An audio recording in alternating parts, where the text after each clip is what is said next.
नमस्कार। श्रीमद् भगवत गीता का तीसरा अध्याय की अगली कड़ी के बारे में आज हम बात करेंगे। प्रकृतेर्गुणसम्मूढा सजन्ते गुणकर्मसु तान् कृतस्तनविदो मन्दान् कृतस्तनविन्न विचालयेत्। प्रकृतेर गुणसमूढ़ सजन्ते गुणकर्मसु। सत्व, रज और तम, ये तीनों प्रकृतिजन्य गुण मनुष्य को बांधने वाले हैं। सत्वगुण सुख और ज्ञान की आसक्ति से, रजगुण कर्म की आसक्ति से और तमोगुण प्रमाद, आलस्य तथा निद्रा से मनुष्य को बांधता है। इन पदों में उन अज्ञानियों का वर्णन है जो प्रकृतिजन्य गुणों से अत्यंत मोहित अथवा बंधे हुए हैं, परंतु जिनका शास्त्रों में शास्त्रोभित शुभ कर्मों में तथा उन कर्मों के फलों में श्रद्धा विश्वास है। लौकिक और पारलौकिक भोगों की कामना के कारण ये पुरुष पदार्थ और कर्मों में आसक्त रहते हैं। इस कारण उनसे ऊंचे उठने की बात समझ नहीं सकते, इसलिए भगवान ने इन्हें अज्ञानी कहा है। तान कृतस्नविदो मंदान, अज्ञानी मनुष्य शुभ कर्म तो करता है, पर करते हैं नित्य निरंतर न रहने वाले नाशवान पदार्थों की प्राप्ति के लिए।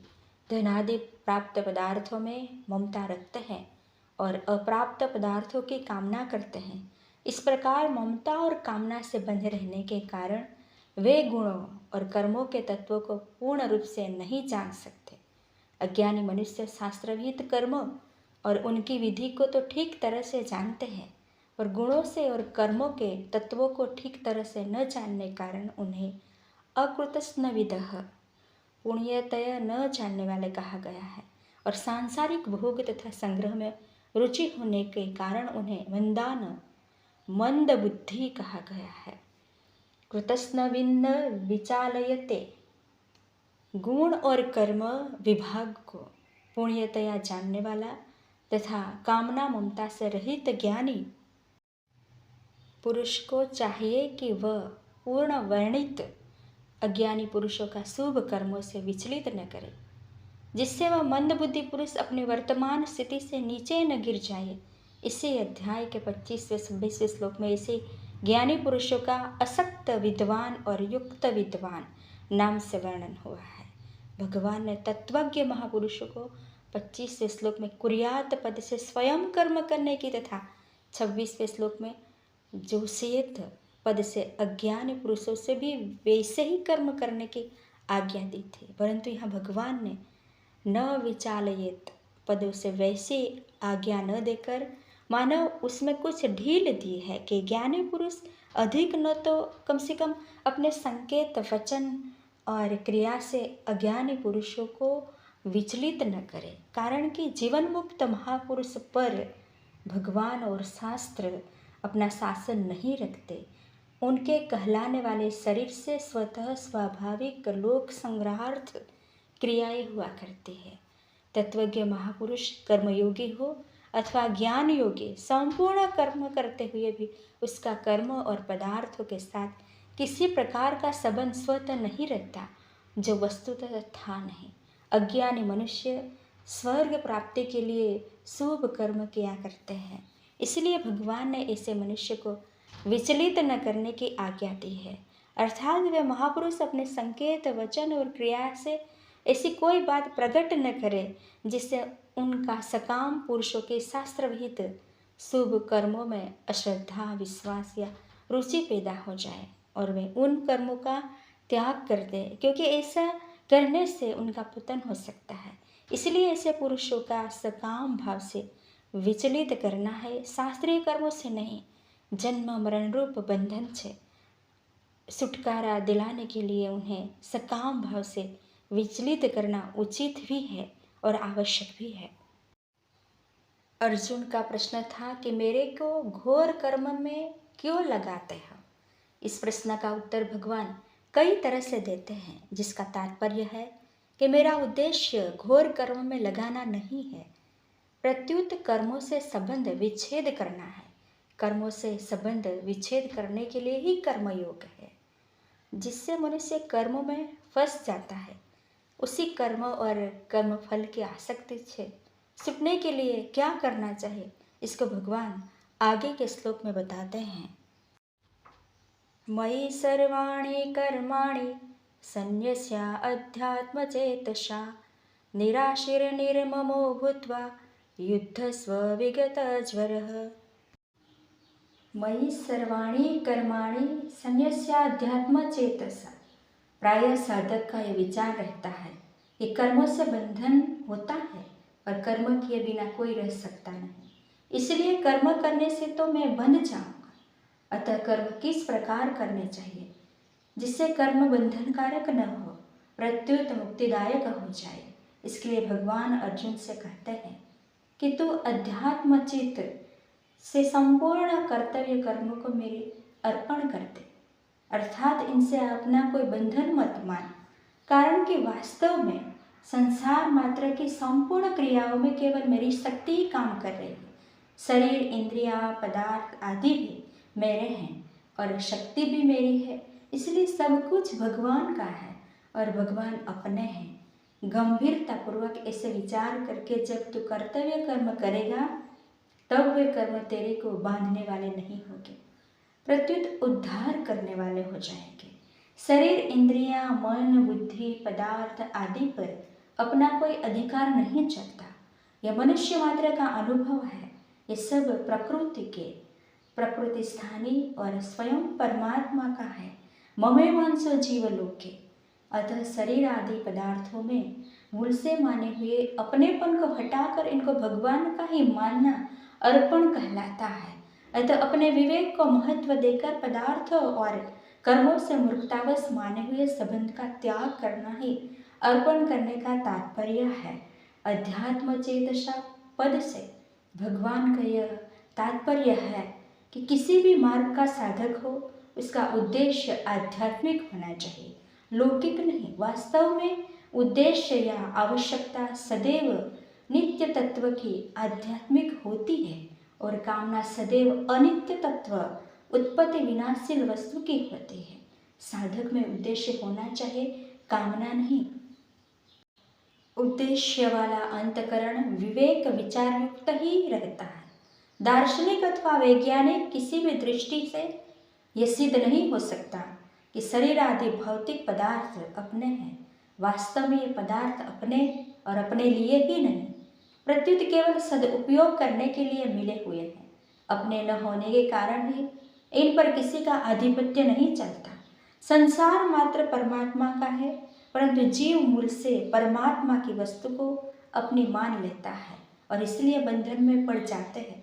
अतः विवेक विचार के द्वारा इस भूल को मिटाकर संपूर्ण पदार्थों और कर्मों को अध्यात्म तत्व परमात्मा का स्वीकार कर लेना ही अध्यात्म चित्त के द्वारा उनका अर्पण करना है।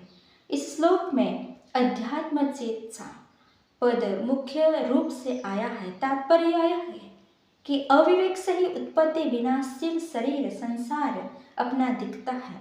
यदि विवेक विचार पूर्वक देखा जाए तो शरीर या संसार अपना नहीं दिखेगा, प्रत्युत एक अविनाशी परमात्मा तत्व ही अपना दिखेगा। संसार को अपना देखना ही पतन है और अपना न देखना ही उत्थान है। निराशीर निर्ममो भूत्वा युद्धस्व विगतज्वरः। संपूर्ण कर्मों और पदार्थों को भगवत अर्पण करने के बाद भी कामना, ममता और संताप का कुछ अंश शेष रह सकता है। उदाहरणार्थ, हमने किसी को पुस्तक दी, उसे वो पुस्तक पढ़ते हुए देखकर हमारे मन में ऐसा भाव आ जाता है कि वह मेरी पुस्तक पढ़ रहा है। यही आंशिक ममता है। जब पुस्तक अर्पण करने के बाद भी शेष है, इस अंश का त्याग करने के लिए भगवान अर्जुन से कहते हैं कि तू नई वस्तु की कामना मत कर, प्राप्त वस्तु में ममता मत कर और नष्ट वस्तु का संताप मत कर। सब कुछ मेरे अर्पण करने की कसौटी यह है कि कामना, ममता और संताप का अंश भी न रहे। जिन साधकों को सब कुछ भगवत अर्पण करने के बाद भी पूर्व संस्कारवश शरीर आदि पदार्थों की कामना, ममता तथा संताप दिखते हैं, उन्हें कभी निराशा नहीं होना चाहिए। कारण कि जिसमें कामना दिखती है वह कामना रहित होता है, जिसमें ममता दिखती है वह ममता रहित होता है, और जिसमें संताप दिखता है वही संताप रहित होता है। इस प्रकार जो देह को अहम में मानता है वह विदेह अहमता रहित होता है। अतः मनुष्य मात्र कामना, ममता और संताप रहित होने का पूरा अधिकार है। गीता में ज्वर शब्द केवल यही आया है। युद्ध में कौटुंबिक स्नेह आदि से संताप होने की संभावना रहती है।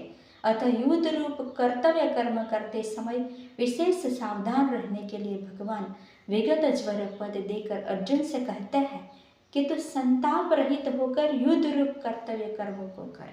अर्जुन के सामने युद्ध के रूप में कर्तव्य कर्म था, इसलिए भगवान युद्धस्व पद से उन्हें युद्ध करने की आज्ञा देते हैं। इसमें भगवान का तात्पर्य युद्ध करने से नहीं, प्रत्युत कर्तव्य कर्म करने हैं। इसलिए समय समय पर जो कर्तव्य कर्म सामने आ जाए, इसे साधक को निष्काम, निर्मम तथा निसंताप होकर भगवत अर्पण बुद्धि से करना चाहिए। पूर्व श्लोकों में अपना मत यानी सिद्धांत बताकर अब भगवान आगे के 2 श्लोकों में अपने मत की पुष्टि करते हैं। ये मे मतमिदं नित्यम् अनुतिष्ठन्ति मानवा श्रद्धावन्तो अनशूयन्तो मुच्यन्ते तेऽपि कर्मभिः। ये मे मतमिदं श्रद्धावन्तो अनशूयन्तो। किसी भी वर्ण, आश्रम, धर्म, संप्रदाय आदि का कोई भी मनुष्य यदि कर्म बंधन से मुक्त होना चाहता है तो उसे इस सिद्धांत को मानकर इसका अनुसरण करना चाहिए।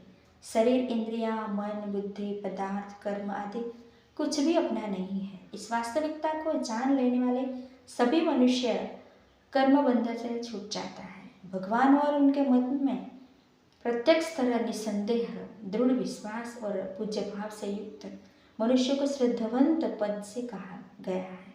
शरीर आदि जड़ पदार्थों को अपने और अपने लिए न मानने से मनुष्य मुक्त हो जाता है। इस वास्तविकता पर श्रद्धा होने से जड़ता के माने हुए संबंध का त्याग करना सुगम हो जाता है। श्रद्धावान साधक ही सतशास्त्र, सतचर्चा और सत्संगी बातें सुनता है और उनको आचरण में लाता है। मनुष्य शरीर परमात्मा प्राप्ति के लिए ही मिलता है, अतः परमात्मा को ही प्राप्त करने की एकमात्र उत्कट अभिलाषा होने पर साधक में श्रद्धा, तत्परता, सतेंद्रियता आदि स्वतः आ जाता है। अतः साधक को मुख्य रूप से परमात्मा प्राप्ति की अभिलाषा को ही तीव्र बनाना चाहिए। सर्वस्व भगवत अर्पण करने के बाद लाभ, हानि, मान, अपमान, सुख, दुख आदि जो कुछ आए उनको भी साधक भगवान का ही माने और उनसे अपना कोई प्रयोजन न रखे। कर्तव्य मात्र प्राप्त परिस्थिति के अनुरूप होता है। परिस्थिति के अनुरूप प्रसन्नतापूर्वक अपने कर्तव्य का पालन करता है। यही भगवान के मत का सदा अनुसरण करना है। मुच्यन्ते तेऽपि कर्मभिः। भगवान अर्जुन से मन यह कहते हैं कि मैं तुम्हें तो सर्वस्व मेरे अर्पण करके कर्तव्य कर्म की स्पष्ट आज्ञा दे रहा हूँ, अतः मेरी आज्ञा का पालन करने से तुम्हारे मुक्त होने में कोई संदेह नहीं है। परंतु जिनको मैं इस प्रकार स्पष्ट आज्ञा नहीं देता हूँ, वे भी अगर इस मत के अनुसार चलेंगे तो वे भी मुक्त हो जाएंगे। कारण कि यह मत ही ऐसा है कि चाहे मुझे माने या न माने, केवल इस मत का पालन करने से ही मनुष्य मुक्त हो जाता है। ये त्वेद अभयसूयन्तो अनुतिष्ठन्ति मे मतम् सर्वज्ञान विमूढास्तान् विधिनष्टान् चेतस। ये त्वेद अभयसूयन्तो न अनुतिष्ठन्ति मे मतम्। 30वें श्लोक में वर्णित सिद्धांत के अनुसार चलने वालों के लाभ का वर्णन 31वें श्लोक में करने के बाद इस सिद्धांत के अनुसार न चलने वालों की पृथकता करते हैं तो यहाँ तु पद का प्रयोग हुआ है। जैसे संसार में सभी स्वार्थी मनुष्य चाहते हैं कि हमें ही सब पदार्थ मिले, हमें ही लाभ हो, ऐसे भगवान भी चाहते हैं कि समस्त कर्मों को मेरे ही अर्पण किया जाए, मेरे को ही स्वामी बनाया जाए। इस प्रकार मानना भगवान पर दोषारोपण करना है। कामना के बिना संसार का कार्य कैसे चलेगा? ममता का सर्वथा त्याग तो हो ही नहीं सकता। राग द्वेषादि विकारों से रहित होना असंभव है। इस प्रकार मानना भगवान के मत पर दोषारोपण करना है। भोग और संग्रह की इच्छा वाले जो मनुष्य शरीर आदि पदार्थों को अपने और अपने लिए मानता है और समस्त कर्म अपने लिए ही करता है, वे भगवान के मत के अनुसार नहीं चलते। सर्वज्ञान विमूढ़ान तान, जो मनुष्य भगवान के मत का अनुसरण नहीं करते, वे सब प्रकार के सांसारिक ज्ञानों में मोहित रहते हैं। वे मोटर, हवाई जहाज, रेडियो, टेलीविजन आदि आविष्कारों में, उनके कला कौशलों जानने में तथा नए नए आविष्कार करने में ही रचे बचे रहते हैं। जल पर तैरने, मकान आदि बनाने, चित्रकारी करने आदि शिल्प कलाओं में, मंत्र तंत्र यंत्र आदि की जानकारी प्राप्त करने तथा उनके द्वारा विलक्षण विलक्षण चमत्कार दिखाने में, देश विदेश की भाषाओं, लिपियों, रीति रिवाजों, खान पान आदि की जानकारी प्राप्त करने में ही वे लगे रहते हैं। जो कुछ है वह यही है, ऐसा उनका निश्चय होता है। ऐसे लोगों को यह संपूर्ण ज्ञानों में मोहित कहा गया है। अचेतसः भगवान के मत का अनुसरण न करने वाले मनुष्य में सत असत, सार असार, धर्म अधर्म, बंधन मोक्ष आदि पारमार्थिक बातों का भी ज्ञान विवेक नहीं होता। उनमें चेतनता नहीं होती। वे पशु की तरह बेहोश रहते हैं। वे व्यर्थ आशा, व्यर्थ कर्म और व्यर्थ ज्ञान वाले विक्षिप्त चित्त मूढ़ पुरुष होते हैं। विधि नष्टान, मनुष्य शरीर को पाकर भी जो भगवान के मत के अनुसार नहीं चलते, उन मनुष्य को नष्ट हुई समझना चाहिए। तात्पर्य यह है कि वे मनुष्य जन्म मरण के चक्र में ही पड़े रहेंगे। मनुष्य जीवन में अंत तक मुक्ति की संभावना रहती है। अतः जो मनुष्य वर्तमान में भगवान के मत का अनुसरण नहीं करते, वे भी मनुष्य में सत्संग आदि के प्रभाव से भगवान के मत का अनुसरण कर सकते हैं, जिससे उनकी मुक्ति हो सकती है। ये में मतमिदम श्रद्धावंतो अनश्यंतो, किसी भी वर्ण, आश्रम, धर्म, संप्रदाय आदि का कोई भी मनुष्य यदि कर्म बंधन से मुक्त होना चाहता है तो उसे इस सिद्धांत को मानकर इसका अनुसरण करना चाहिए। शरीर, इंद्रियां, मन, बुद्धि, पदार्थ, कर्म आदि कुछ भी अपना नहीं है। इस वास्तविकता को जान लेने वाले सभी मनुष्य कर्म बंधन से छूट जाता है। भगवान और उनके मत में प्रत्यक्ष तरह निसंदेह दृढ़ विश्वास और पूज्य भाव से युक्त मनुष्य को श्रद्धावंत पद से कहा गया है। शरीर आदि जड़ पदार्थों को अपने और अपने लिए न मानने से मनुष्य मुक्त हो जाता है। इस वास्तविकता पर श्रद्धा होने से जड़ता के मानवीय संबंध का त्याग करना सुगम हो जाता है। श्रद्धावान साधक ही सतशास्त्र, सतचर्चा और सत्संगी बातें सुनता है और उनको आचरण में लाता है। मनुष्य शरीर परमात्मा प्राप्ति के लिए ही मिलता है। अतः परमात्मा को ही प्राप्त करने की एकमात्र उत्कट अभिलाषा होने पर साधक में श्रद्धा, तत्परता, सतेंद्रियता आदि स्वतः आ जाता है। अतः साधक को मुख्य रूप से परमात्मा प्राप्ति की अभिलाषा को ही तीव्र बनाना चाहिए। सर्वस्व भगवत अर्पण करने के बाद लाभ, हानि, मान, अपमान, सुख दुख आदि जो कुछ आए, उनको भी साधक भगवान का ही माने और उनसे अपना कोई प्रयोजन न रखे। कर्तव्य मात्र प्राप्त परिस्थिति के अनुरूप होता है। परिस्थिति के अनुरूप प्रसन्नतापूर्वक अपने कर्तव्य का पालन करता है। यही भगवान के मत का सदा अनुसरण करना है। मुच्यन्ते तेपि कर्म भी, भगवान अर्जुन से मन यह कहते हैं कि मैं तुम्हें तो सर्वस्व मेरे अर्पण करके कर्तव्य कर्म की स्पष्ट आज्ञा दे रहा हूँ। अतः मेरी आज्ञा का पालन करने से तुम्हारे मुक्त होने में कोई संदेह नहीं है।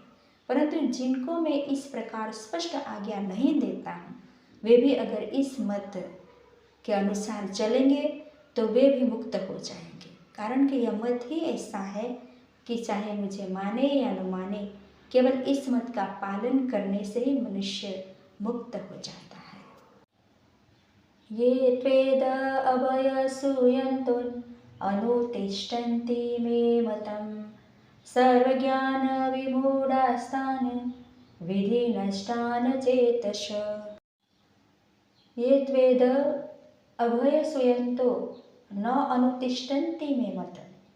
30वें श्लोक में वर्णित सिद्धांत के अनुसार चलने वालों के लाभ का वर्णन 31वें श्लोक में करने के बाद इस सिद्धांत के अनुसार न चलने वालों की पृथकता करने हेतु यहाँ तु पद का प्रयोग हुआ है। जिसे संसार में सभी स्वार्थी मनुष्य चाहते हैं कि हमें ही सब पदार्थ मिले, हमें ही लाभ हो, ऐसे भगवान भी चाहते हैं कि समस्त कर्मों को मेरे ही अर्पण किया जाए, मेरे को ही स्वामी बनाया जाए। इस प्रकार मानना भगवान पर दोषारोपण करना है।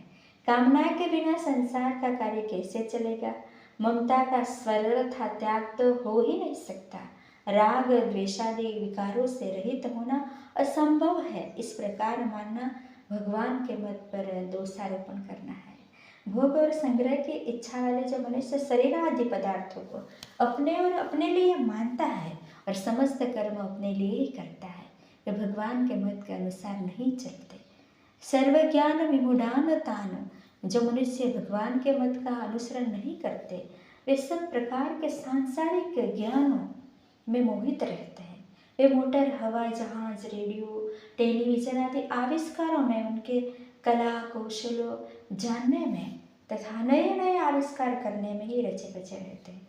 जल पर तैरने, मकान आदि बनाने, चित्रकारी करने आदि शिल्प कलाओं में, मंत्र तंत्र यंत्र आदि की जानकारी प्राप्त करने तथा उनके द्वारा विलक्षण विलक्षण चमत्कार दिखाने में, देश विदेश की भाषाओं, लिपियों, रीति रिवाजों, खान पान आदि की जानकारी प्राप्त करने में ही वे लगे रहते हैं। जो कुछ है वह यही है, ऐसा उनका निश्चय होता है। ऐसे लोगों को यह संपूर्ण ज्ञानों में मोहित कहा गया है। अचेतसः भगवान के मत का अनुसरण न करने वाले मनुष्य में सत असत, सार असार, धर्म अधर्म, बंधन मोक्ष आदि पारमार्थिक बातों का भी ज्ञान विवेक नहीं होता। उनमें चेतनता नहीं होती। वे पशु की तरह बेहोश रहते हैं। वे व्यर्थ आशा, व्यर्थ कर्म और व्यर्थ ज्ञान वाले विक्षिप्त चित्त मूढ़ पुरुष होते हैं।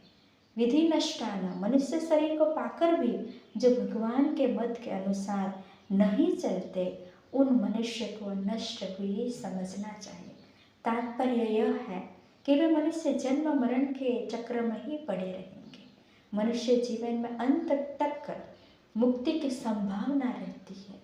अतः जो मनुष्य वर्तमान में भगवान के मत का अनुसरण नहीं करते, वे भी मनुष्य में सत्संग आदि के प्रभाव से भगवान के मत का अनुसरण कर सकते हैं, जिससे उनकी मुक्ति हो सकती है।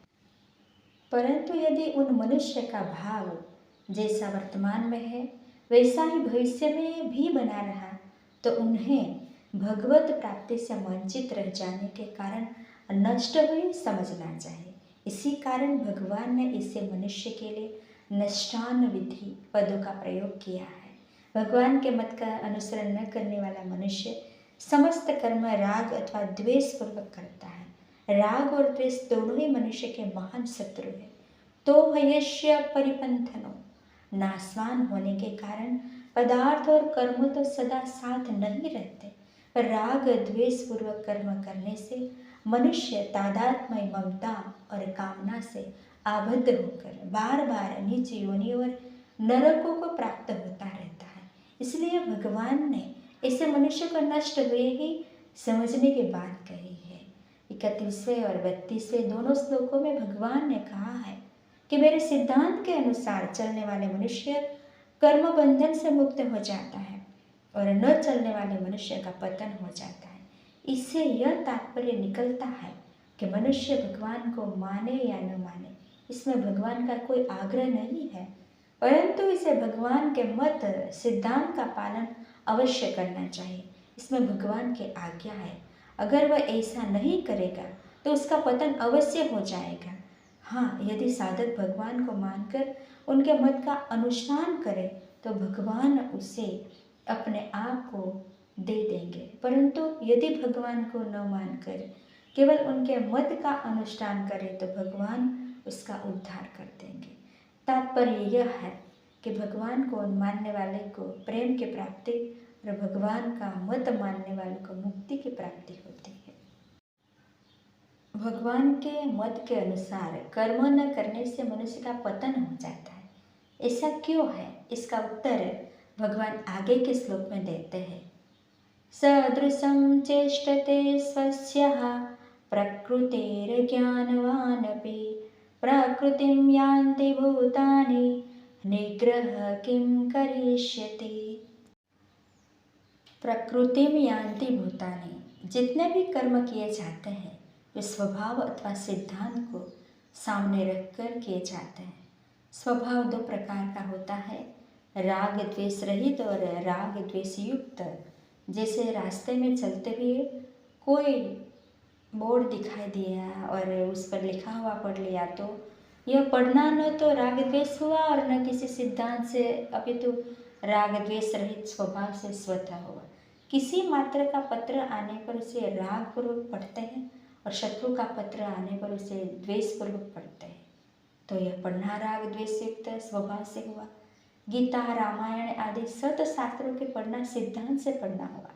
मनुष्य जन्म परमात्मा प्राप्ति के लिए ही है, अतः परमात्मा प्राप्ति के उद्देश्य से कर्म करना भी सिद्धांत के अनुसार कर्म करना है। इस प्रकार देखना, सुनना, सूंघना, स्पर्श करना आदि मात्र क्रियाएं स्वभाव और सिद्धांत दोनों से होती है।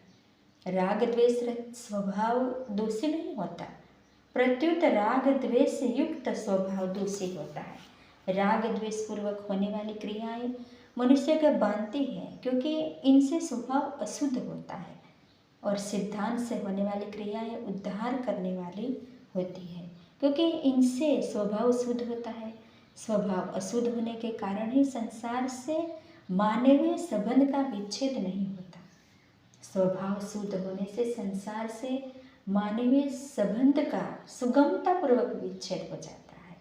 ज्ञानी महापुरुष के अपने कहलाने वाले शरीर द्वारा स्वतः क्रियाएं हुआ करती है क्योंकि इसमें कर्तृत्व अभिमान नहीं होता। परमात्मा प्राप्ति चाहने वाले साधक की क्रियाएं सिद्धांत के अनुसार होती, जिससे लोभी पुरुष सदा सावधान रहता है क्योंकि कहीं कोई घाट न लग जाए। ऐसे ही साधक निरंतर सावधान रहता है कि कहीं कोई क्रिया राग द्वेष पूर्वक न हो जाए। ऐसे सावधानी होने पर साधक का स्वभाव शीघ्र शुद्ध हो जाता है और परिणाम स्वरूप वह कर्म बंधन से मुक्त हो जाता है। यद्यपि क्रिया मात्र स्वाभाविक ही प्रकृति के द्वारा होती है, तथापि अज्ञानी पुरुष क्रियाओं के साथ अपना संबंध मानकर अपने को उन क्रियाओं का कर्ता मान लेता है। पदार्थ और क्रियाओं से अपना संबंध मानने के कारण ही राग द्वेष उत्पन्न होते हैं, जिनसे जन्म मरण रूप बंधन होता है। परंतु प्रकृति से संबंध न मानने वाला साधक अपने को सदा अकर्ता ही देखता है। स्वभाव में मुख्य दोष प्राकृत पदार्थों का राग ही है। जब तक स्वभाव में राग रहता है तभी तक अशुद्ध कर्म होते हैं। अतः साधक के लिए राग ही बंधन का मुख्य कारण है। राग माने हुए अहम में रहता है और मन, बुद्धि, इंद्रियों एवं इंद्रियों के विषय में दिखाई देता है। जड़ प्रकृति के धातु रूप अहम में कोई दोष नहीं है क्योंकि यह अहम मन, बुद्धि, इंद्रियों आदि की तरह एक करण ही है। इसलिए संपूर्ण दोष माने हुए अहम में ही है। ज्ञानी महापुरुष में तादात्म्य रूप अहम का सर्वथा अभाव होता है। अतः इसके कहलाने वाले शरीर के द्वारा होने वाले समस्त क्रियाएं प्रकृति के धातु रूप अहम से ही होती है। वास्तव में समस्त प्राणियों की सब क्रियाएं इस धातु रूप अहम से ही होती है, परंतु जड़ शरीर को मैं और मेरा मानने वाला अज्ञानी पुरुष उन क्रियाओं को अपनी तथा अपने लिए मान लेता है और बंध जाता है। कारण कि क्रियाओं को अपनी और अपने लिए मानने से ही राग उत्पन्न होता है। सदृष्टम चेष्टते स्वस्य प्रकृतेर्ज्ञानवानपि यद्यपि अंतःकरण में राग द्वेष न रहने से ज्ञानी महापुरुष की प्रकृति निर्दोष होती है और वह प्रकृति के वशीभूत नहीं होता, तथापि वह चेष्टा तो अपनी प्रकृति के अनुसार ही करता है। जैसे कोई ज्ञानी महापुरुष अंग्रेजी भाषा नहीं जानता और उसे अंग्रेजी बोलने के लिए कहा जाए तो वह बोल नहीं सकेगा। वह जिस भाषा को जानता है उसी भाषा में बोलेगा। भगवान भी अपनी प्रकृति यानी स्वभाव को वश में करके इसी अवतार में कहते हैं, उसी योनि के स्वभाव के अनुसार चेष्टा करते हैं। इसे भगवान राम या कृष्ण रूप से मनुष्य योनि में अवतार लेते हैं तथा मत्स्य, कच्छप, वराह आदि योनियों में अवतार लेते हैं, तो वह उस योनि के अनुसार ही चेष्टा करते हैं। तात्पर्य यह है कि भगवान के अवतार शरीरों में भी वर्ण के अनुसार स्वभाव की भिन्नता रहती है, पर वस्ता नहीं रहती। इसी तरह जिन महापुरुषों का प्रकृति जड़ता से संबंध विच्छेद हो गया है उनमें स्वाभाविक भिन्नता ही रहती है, पर परवस्ता नहीं रहती। परंतु जिन मनुष्य का प्रकृति से संबंध विच्छेद नहीं हुआ है उनमें स्वभाव की भिन्नता और परवस्ता दोनों रहती है। यहाँ स्वस्याह पद का तात्पर्य यह है कि ज्ञानी महापुरुष की प्रकृति निर्दोष होती है, वह प्रकृति के वश में नहीं होता, प्रत्युत प्रकृति उसके वश में होती है। कर्मों की फल जनकता मूल बीज कर्तृत्वाभिमान और स्वार्थ बुद्धि है। ज्ञानी महापुरुष में कर्तृत्वाभिमान और स्वार्थ बुद्धि नहीं होती, उसके द्वारा चेष्टा मात्र होती है। बंधन कारक कर्म होता है, चेष्टा या क्रियाएं नहीं, इसलिए यहाँ चेष्टते पद आता है। उसका स्वभाव इतना शुद्ध होता है कि उसके द्वारा होने वाली क्रियाएं वे महान शुद्ध एवं साधकों के लिए आदर्श होती है। वर्तमान जन्म के संस्कार, माता पिता के संस्कार, वर्तमान का संग, शिक्षा, वातावरण, अध्ययन, उपासना, चिंतन, क्रिया, भाव आदि के अनुसार स्वभाव बनता है। यह स्वभाव सभी मनुष्यों में भिन्न भिन्न होता है और इसे निर्दोष बनाने में सभी मनुष्य स्वतंत्र है। व्यक्तिगत स्वभाव की भिन्नता ज्ञानी महापुरुषों में भी रहती है, चेतन में भिन्नता होती ही नहीं और प्रकृति स्वभाव में स्वाभाविक भिन्नता रहती है। प्रकृति है ही विषम, जैसे एक जाति होने पर भी आम आदमी के वृक्षों में अवान्तर भेद रहता है, ऐसे प्रकृति स्वभाव शुद्ध होने पर भी ज्ञानी महापुरुष में प्रकृति का भेद रहता है। ज्ञानी महापुरुष का स्वभाव शुद्ध राग द्वेष रहित होता है, अतः वह प्रकृति के वश में नहीं होता। इसके विपरीत अशुद्ध राग द्वेष स्वभाव वाले मनुष्य अपनी बनाई हुई परवस्था से बाध्य होकर कर्म करते हैं। निग्रह किम करिष्यते, जिनका स्वभाव महान शुद्ध एवं श्रेष्ठ है उनकी क्रियाएं भी अपनी प्रकृति के अनुसार हुआ करती है। फिर जिनका स्वभाव अशुद्ध है उन पुरुषों की क्रियाएं तो प्रकृति के अनुसार होगी ही। इस विषय में हठ उनके काम नहीं आएगा। जिसका जैसा स्वभाव है उसे उसी के अनुसार कर्म करने पड़ेंगे। यदि स्वभाव अशुद्ध हो तो वह अशुद्ध कर्मों में और शुद्ध हो तो वह शुद्ध कर्मों में मनुष्य को लगा देगा। अर्जुन भी जब हठ पूर्वक युद्ध रूप कर्तव्य कर्म का त्याग करना चाहते हैं तब भगवान उन्हें यही कहता है कि तेरा स्वभाव तुझे बलपूर्वक युद्ध में लगा देगा। प्रकृति स्वाम नियोज्यति, क्योंकि तेरे स्वभाव में क्षात्र कर्म युद्ध आदि करने का प्रवाह है, इसीलिए स्वाभाविक कर्मों से बंधा हुआ तू परवश होकर युद्ध करेगा, अर्थात इसमें तेरा हठ काम नहीं आएगा। करिष्यस्य वशोपि तथा, जैसे 100 मील प्रति घंटे की गति से चलने वाली मोटर अपनी नियत क्षमता से अधिक नहीं चलेगी, ऐसे ही ज्ञानी महापुरुष के द्वारा भी अपने शुद्ध प्रकृति के विपरीत चेष्टा नहीं होगी। जिनकी प्रकृति अशुद्ध है उनकी प्रकृति बिगड़ी हुई मोटर के समान है। बिगड़ी हुई मोटर को सुधारने के 2 उपाय हैं, मोटर को खुद ठीक करना और मोटर को कारखाना में पहुंचाना। इसी प्रकार अशुद्ध प्रकृति को सुधारने के भी 2 उपाय हैं, राग द्वेष रहित होकर कर्म करना और भगवान के शरण में चले जाना। यदि मोटर ठीक चलती है तो हम मोटर के वश में नहीं है और यदि मोटर बिगड़ी हुई है तो हम मोटर के वश में है। ऐसे ही ज्ञानी महापुरुष प्रकृति के शुद्ध होने के कारण प्रकृति के वश में नहीं होता, और अज्ञानी पुरुष प्रकृति के अशुद्ध होने के कारण प्रकृति के वश में होते हैं। जिसकी बुद्धि में जड़ता का ही महत्व है, ऐसा मनुष्य कितना ही विद्वान क्यों न हो, उसका पतन अवश्यंभावी है। परंतु जिसकी बुद्धि में जड़ता का महत्व नहीं है और भगवत प्राप्ति ही जिसका उद्देश्य है, ऐसा मनुष्य विद्वान न भी हो तो भी उनका उत्थान अवश्यंभावी है। कारण कि जिसका उद्देश्य भोग और संग्रह न होकर केवल परमात्मा को प्राप्त करना ही है, उसके समस्त भाव विचार कर्म आदि उसकी उन्नति में सहायक हो जाता है। अतः साधक को सर्वप्रथम परमात्मा प्राप्ति का उद्देश्य बना लेना चाहिए। फिर उस उद्देश्य की सिद्धि के लिए राग द्वेष रहित होकर कर्तव्य कर्म करने चाहिए। राग द्वेष रहित होने का सुगम उपाय है मिले हुए शरीर आदि पदार्थों को अपना और अपने लिए न मानते हुए दूसरों की सेवा में लगाना और बदले में दूसरों से कुछ भी न चाहना। प्रकृति के वश में न होने के लिए साधक को चाहिए कि वह किसी आदर्श को सामने रखकर कर्तव्य कर्म करे। आदर्श दो हो सकते हैं, भगवान का मत और श्रेष्ठ महापुरुषों का आचरण। आदर्श को सामने रखकर कर्म करने वाले मनुष्य की प्रकृति शुद्ध हो जाती है और नित्य प्राप्त परमात्मा तत्व का अनुभव हो जाता है। इसके विपरीत आदर्श को सामने न रखकर कर्म करने वाला मनुष्य राग द्वेष पूर्वक ही सब कर्म करता है, जिससे राग द्वेष पुष्ट हो जाते हैं और उसका पतन हो जाता है। निष्ठान विधि, जैसे नदी के प्रवाह को हम रोक तो नहीं सकते पर नहर बनाकर मोड़ सकते हैं, ऐसे कर्मों के प्रवाह को रोक तो नहीं सकते पर उसका प्रवाह मोड़ सकते हैं। निस्वार्थ भाव से केवल दूसरे के हित के लिए कर्म करना ही कर्मों के प्रभाव को मोड़ना है। अपने लिए किंचित मात्र भी कर्म करने से कर्मों का प्रवाह मुड़ेगा नहीं।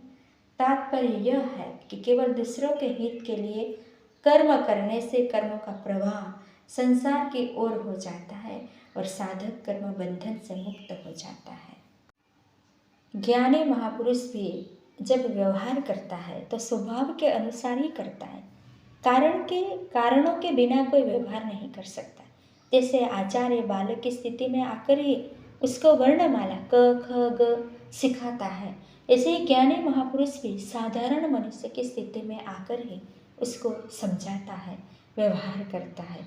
चेष्टते पद का तात्पर्य यह है कि वह कर्म करता नहीं, प्रत्युत उसके प्राकृत के अनुसार स्वतः क्रिया होती है। जैसे वृक्ष के पत्ते हिलते हैं तो उनसे कोई फलजनक कर्म पाप या पुण्य नहीं होता। ऐसे ही कर्तृत्वाभिमान न होने के कारण उसके द्वारा कोई शुभ अशुभ कर्म नहीं बनता। ज्ञानी महापुरुष भी दूसरे के हित में लगे रहते हैं, क्योंकि साधनावस्था में ही उनका स्वभाव प्राणी मात्र का हित करने का रहा है।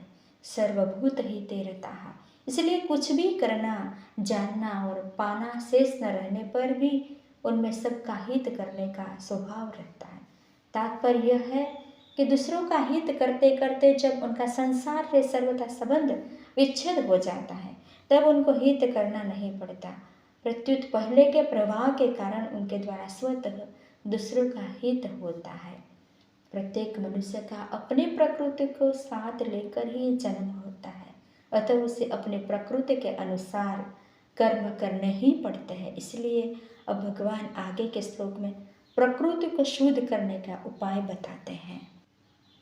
इंद्रियाश्य इंद्रियाश्यार्थे रागद्वेषो व्यवस्थितो तर्यो न वशम् आगच्छत्यो हस्य परिपन्थिनो।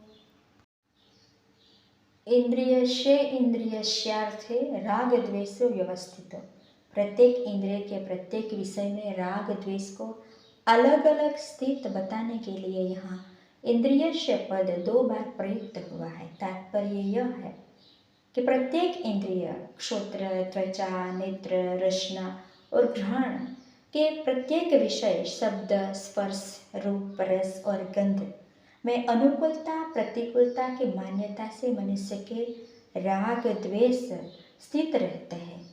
इंद्रिय के विषय में अनुकूलता का भाव होने पर मनुष्य का उस विषय में राग हो जाता है और प्रतिकूलता के भाव होने पर उस विषय में द्वेष हो जाता है। वास्तव में देखा जाए तो राग द्वेष इंद्रियों के विषयों में नहीं रहते। यदि विषयों में राग द्वेष स्थित होते तो एक ही विषय में सभी को समान रूप से प्रिय अथवा अप्रिय लगता, परंतु ऐसा होता नहीं। जैसे वर्षा किसान को तो प्रिय लगती है पर कुम्हार को अप्रिय। एक मनुष्य को भी कोई विषय सदा प्रिय या अप्रिय नहीं लगता। जैसे ठंडी हवा गर्मी में अच्छी लगती है पर सर्दी में बुरी। इस प्रकार सब विषय अपने अनुकूलता या प्रतिकूलता के भाव से ही प्रिय अथवा अप्रिय लगता है। अर्थात मनुष्य विषय में अपना अनुकूल या प्रतिकूल भाव करके उनको अच्छा या बुरा मानकर राग द्वेष कर लेता है। इसलिए भगवान ने राग द्वेष को प्रत्येक इंद्रिय के प्रत्येक विषय में स्थित बताया है। वास्तव में राग द्वेष मानते हुए अहम में रहते हैं। शरीर से माना हुआ संबंध ही है, अहम कहलाता है। अतः जब तक शरीर से माना हुआ संबंध रहता है तब तक उसमें राग द्वेष रहते हैं और वे ही राग द्वेष बुद्धि मन इंद्रिया तथा इंद्रियों के विषय में प्रतीत होते हैं। इसी अध्याय के 37वें से 43वें श्लोक तक भगवान ने इन्हीं राग द्वेष को काम और क्रोध के नाम से कहा है। राग और द्वेष के ही स्थूल रूप काम और क्रोध है। 40वें श्लोक में बताया है कि यह काम इंद्रियों मन और बुद्धि में रहता है। विषयों की तरह इनमें इंद्रियों पर मन और बुद्धि में काम की प्रतीति होने के कारण ही भगवान ने इनको काम का निवास स्थान बताया है। जैसे विषयों में राग द्वेष की प्रतीति मात्र है, ऐसे ही इंद्रियों मन और बुद्धि में भी राग द्वेष की प्रतीति मात्र है। ये इंद्रिया मन और बुद्धि तो केवल कर्म करने के कारण औजार है, इनमें काम क्रोध अथवा राग द्वेष है ही नहीं। इसके सिवाय दूसरे अध्याय के 59वें श्लोक में भगवान कहते हैं कि इंद्रियों के द्वारा विषयों का ग्रहण न करने वाले पुरुष के विषय तो निवृत्त हो जाते हैं, पर उनमें रहने वाला उसका राग निवृत्त नहीं होता। यह राग परमात्मा का साक्षात्कार होने पर निवृत्त हो जाता है। तरयो न वसम आगच्छेत। इन पदों से भगवान साधक को आश्वासन देते हैं कि राग द्वेष की वृत्ति उत्पन्न होने पर उसे साधन और साध्य से कभी निराश नहीं होना चाहिए, अपितु राग द्वेष की वृत्ति के वशीभूत होकर उसे किसी कार्य में प्रवृत्त अथवा निवृत्त नहीं होना चाहिए। कर्मों में प्रवृत्ति या निवृत्ति शास्त्र के अनुसार ही होनी चाहिए। यदि राग द्वेष को लेकर ही साधक की कर्मों में प्रवृत्ति या निवृत्ति होती है तो इसका तात्पर्य यह होता है कि साधक राग द्वेष के वश में हो गया है। राग पूर्वक प्रवृत्ति या निवृत्ति होने से राग पुष्ट हो जाता है और द्वेष पूर्वक प्रवृत्ति या निवृत्ति होने से द्वेष पुष्ट होता है। इस प्रकार राग द्वेष पुष्ट होने के फलस्वरूप पतन ही होता है। जब साधक संसार का कार्य छोड़कर भजन में लगता है तब संसार के अनेक अच्छी और बुरी स्फुरणाएं उत्पन्न होने लगती है जिनसे वह घबरा जाता है। यहाँ भगवान साधक को मानो आश्वासन देता है कि उसे इन स्फुरणाओं से घबराना नहीं चाहिए। इस स्फुरणाओं की वास्तव में सत्ता ही नहीं है, क्योंकि यह उत्पन्न होती है और यह सिद्धांत है कि उत्पन्न होने वाली वस्तु नष्ट होने वाली होती है। अतः विचार पूर्वक देखा जाए तो स्फुरणाएं आ नहीं रही है, प्रत्युत जा रही है। कारण यह है कि संसार का कार्य करते समय अवकाश न मिलने से स्फुरणाएं दबी रहती है और संसार का कार्य छोड़ते ही अवकाश मिलने से पुराने संस्कार स्फुरणाओं के रूप से बाहर निकलने लगते हैं। अतः साधक को इन अच्छी या बुरी स्फुरणाओं से भी राग द्वेष नहीं करना चाहिए, प्रत्युत सावधानी पूर्वक इनकी अपेक्षा करते हुए स्वयं तटस्थ रहना चाहिए। इसी प्रकार उसे पदार्थ व्यक्ति विषय आदि में भी राग द्वेष नहीं करना चाहिए। इंद्रियाशे इंद्रियाशार्थे राग द्वेषो व्यवस्थितो। पदों का तात्पर्य यह है कि अनुकूलता प्रतिकूलता दोनों में राग न करें। प्रत्युत उनका सदुपयोग करें, अर्थात अनुकूलता में दूसरों की सेवा करें और प्रतिकूलता में अनुकूलता की इच्छा का त्याग करें। तर्यो न वशम आगच्छेत पदों का तात्पर्य है कि अनुकूलता प्रतिकूलता में सुखी दुखी न हो। सुखी दुखी होना फलासक्त होना है और फलासक्त मनुष्य बंध जाता है। राग द्वेष के वश में न होकर क्या करना चाहिए और क्या नहीं करना चाहिए, इसका उत्तर भगवान आगे के श्लोक में देते हैं। श्रेयो न स्वधर्मो विगुण परधर्मात् स्वनुष्ठितात् स्वधर्मे निधनं श्रेयः परधर्मो भयावह। श्रेयान् स्वधर्मो विगुणः परधर्मात् स्वनुष्ठितात्। अन्य वर्ण आश्रम आदि का धर्म बाहर से दिखने में गुण संपन्न हो, उसके पालन में भी सुगमता हो, पालन करने में मन भी लगता हो, धन वैभव सुख सुविधा मान बढ़ाई आदि भी मिलते हो और जीवन पर सुख आराम से भी रह सकते हो, तो भी उस धर्म का पालन अपने ही लिए विहित न होने से परिणाम में भय दुख हो देने वाला है।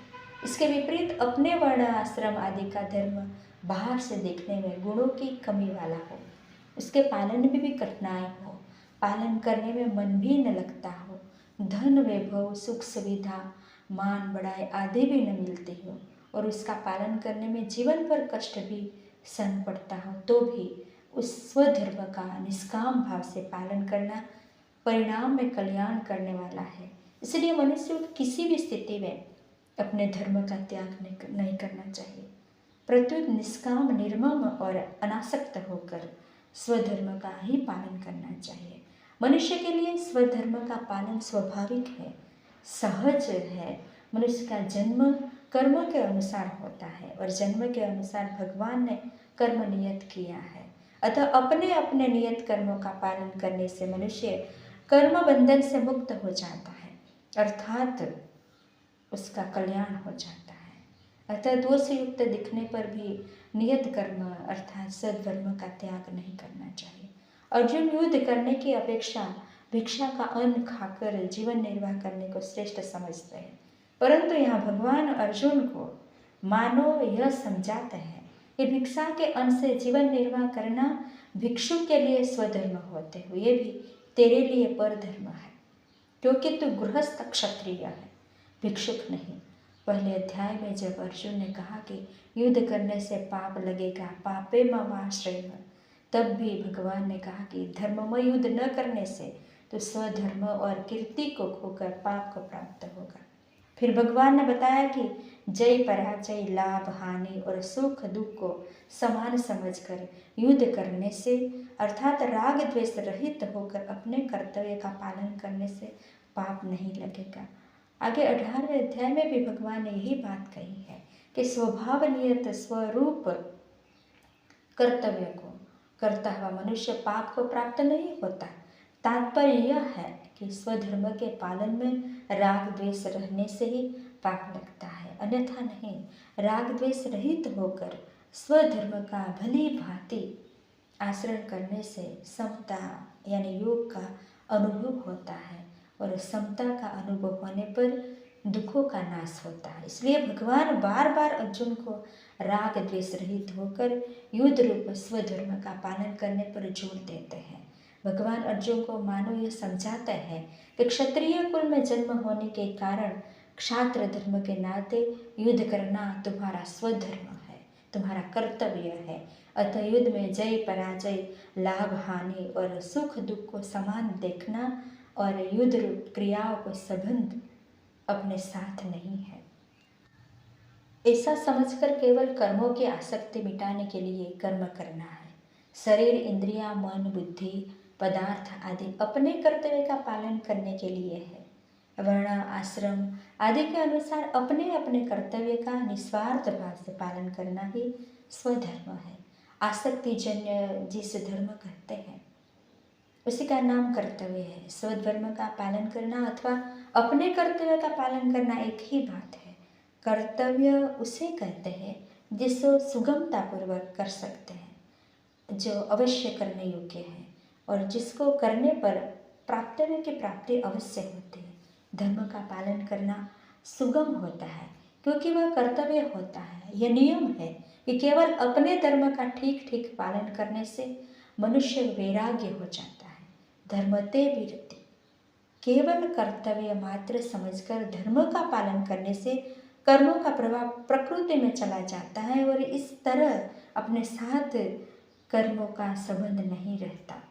वर्ण आश्रम आदि के अनुसार सभी मनुष्यों का अपना अपना कर्तव्य स्वधर्म कल्याणप्रद है, परंतु दूसरे वर्ण आश्रम आदि का कर्तव्य देखने से अपना कर्तव्य अपेक्षाकृत कम गुणों वाला दिखता है।